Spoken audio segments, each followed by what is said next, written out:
বোনের চাইতে আপনার শালিকা আপনার কাছে খুব আদরের, এটা জায়েজ নাই।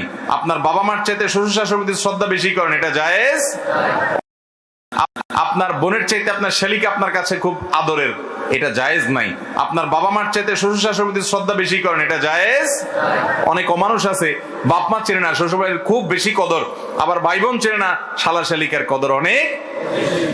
এখন তো উল্টা ওয়াজ করা লাগে। শ্বশুর বাড়ি এটা আত্মীয়তার কত নম্বর শ্রেণীতে পড়ে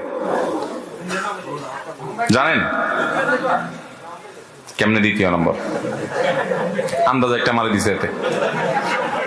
শ্বশুর বাড়ি এটা আত্মীয়তার সিরিয়ালে তৃতীয় নম্বর। আমি থার্ড ক্লাস বললাম না, তৃতীয় নম্বর। প্রথম শ্রেণীর আত্মীয় হলো বাপের দিককার আত্মীয়, বাপ, চাচা, দাদা, এরা, ফুফু, এরা হলো প্রথম শ্রেণীর ভাই বোন, সন্তান সন্ততি, মা বাপ, ওনারা হলেন প্রথম শ্রেণীর আত্মীয়, অর্থাৎ যাদের প্রায়োরিটি সবচেয়ে বেশি।